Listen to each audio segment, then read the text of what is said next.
All right, Shalom. I want to start off by giving our praises and glory unto Yahweh, Bahashim Yahushai, Bahashim Racha Kodash, double honors unto the apostles, the elders, and the bishops of Great Millstone. I want to send much love unto the brothers out there doing this work in truth and sincerity. And I also want to send peace and blessings unto the believers of the hopeful elect. And as you can see, the title of this lesson is going to be Covet This Mindset. And I wanted to read an account here of the Apostle Paul and the mindset that he had concerning a certain situation that was going to transpire in his walk. Okay, some things that he was going to face in his walk, and just how he responded to the situation, which was a dangerous situation. Okay, a very trying, right? A trying of his faith, right, type of situation, man. But just his response, um, it gives you chills, man. Like really, it gives you chill because it's like, bro, he's he had an unmovable mindset, man. He was fully persuaded in Yahweh Bashim Hawashai, regardless of what he had to deal with. Okay, and that's something that we all have to take on as believers of the Lord, man. All right, we have to be firm in our beliefs, in our teachings. Okay, and there's truth overall, man. Regardless of what you face, you got to be firm, man. All right. And this account is going to shed light on this. And I hope and pray that it's edifying to you, brothers and sisters out there who may tune in or possibly come across this video. So I have the book of Acts here pulled up, chapter 21, and I have the Christian Standard Bible. Now, the warning for this passage here, the title for this passage here is Warnings on the Journey to Jerusalem. Okay. So I read it here starting from the top, and it's only, I read 14 verses here.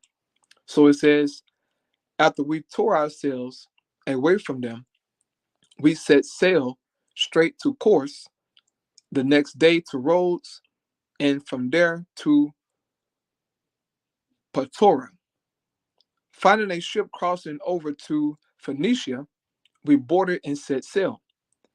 After we sighted Cyprus, passing to the south of it, we sailed on to Syria and arrived at Tyre, since the ship was to unload its cargo there. We sought out the disciples and stayed there 7 days. Through the Spirit, they told Paul not to go to Jerusalem. Now keep in mind, it said through the Spirit, they told Paul not to go to Jerusalem. Not that they had, any evidence of what would happen to him, but it was through the Spirit, man, that Paul was told not to go to Jerusalem. Okay.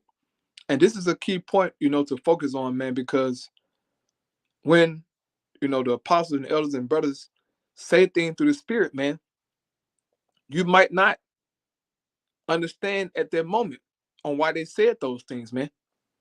But take heed to the Spirit, because you never know what it is that the Lord is trying to tell you. Okay. So just have it in mind. All right. So going here to verse 5, it says, when our time had come to an end, we left to continue our journey, while all of them, with their wives and children, accompanied us out of the city. After kneeling down on the beach to pray, we said farewell to one another and boarded the ship, and they returned home.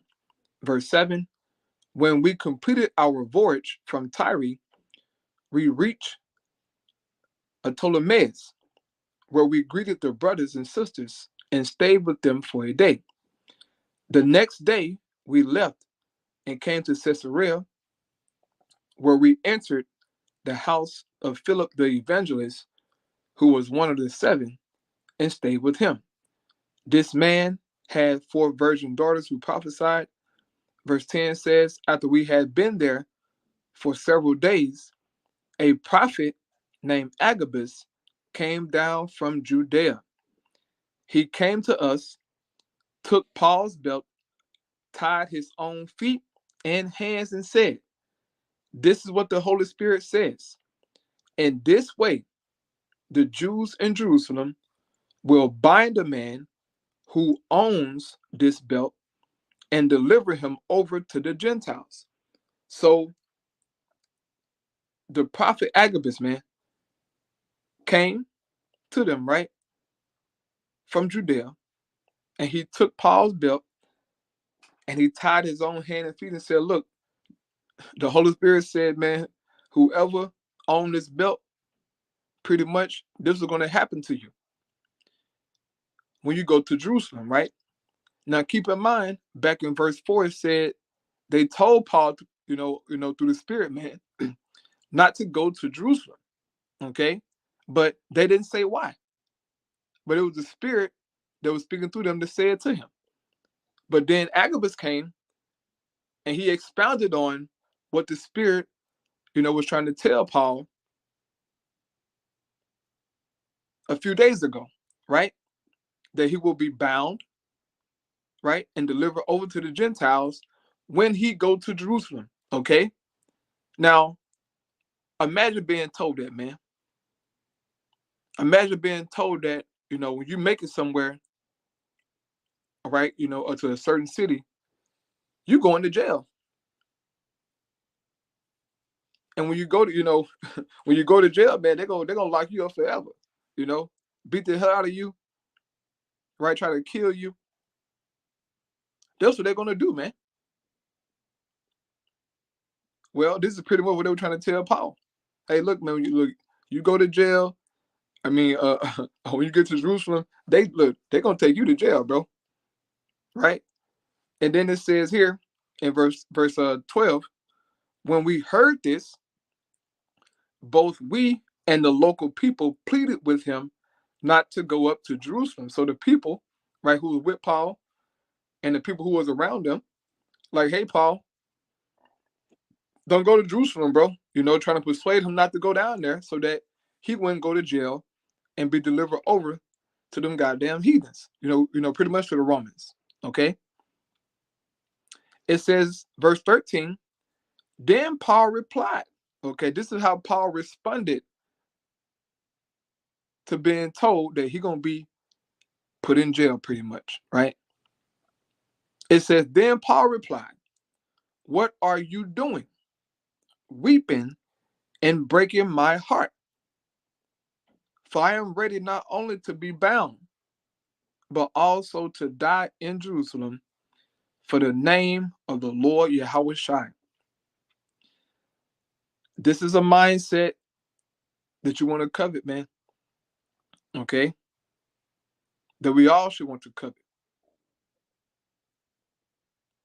Knowing that you could possibly die. Get thrown in jail, man. Go through some hard things. Okay?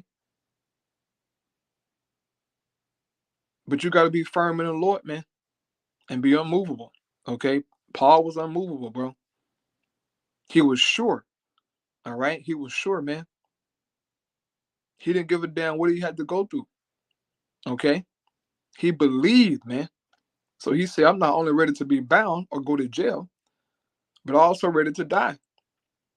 He wasn't just talking, to be talking or to sound good. He was dead serious, man. And so we should pray for this kind of mindset, man.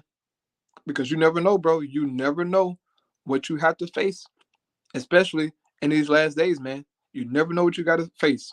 So just having this mindset here of Paul, hey, man, it's a good mindset to have. Okay? And verse 14 says, since he would not be persuaded, we said no more except the Lord's will be done. So after they saw that they could persuade Paul from going to Jerusalem, right? from facing the danger that, that awaited him, they said, let the Lord's will be done. And indeed, the Lord's will be done. Regardless, okay? The Most High will gonna always be done, man. And Paul understood that. That's why he said, what are you doing, weeping and breaking my heart? Agabus, all right, the prophet said, look, through the Holy Spirit. He said, look, the Holy Spirit say this. So there was nowhere around it, man. He had to go through that, okay? And we know what happened to Paul when he got to Jerusalem. Damn niggas jumped him, beat him, okay? He was in court, right? And then, he appealed and went to Rome, and we know, according to history, right, that Paul was put to death under Nero, okay? Both him and Peter, okay? But just focusing here on Paul, man, he died eventually, They said that he got his head cut off. According to the scholars, there was an honorable death for a Roman citizen, right? Because I think, if I'm not mistaken, you can hang. I think that you can hang a Roman citizen on a cross. If I'm not mistaken, I had to double check on that. But yeah, he got his head cut off, man, according to secular history, right? But we know that he died, okay? So then I'm going to close out, man. I just wanted to read that small passage there, all right? It's small, but it's heavy, man. And, just pray, continuously, man, for a strong mindset. Because you never know, you never know what you have to face in this walk, especially in the times to come, man. So once again, I pray that was edifying, man. I close up by giving all praise and glory to Yahweh by Shem HaShai by Shem HaKodash, divine to the apostle, that was a great millstone. Peace and blessing to the elect. Keep fighting, keep pushing out there. Shalom.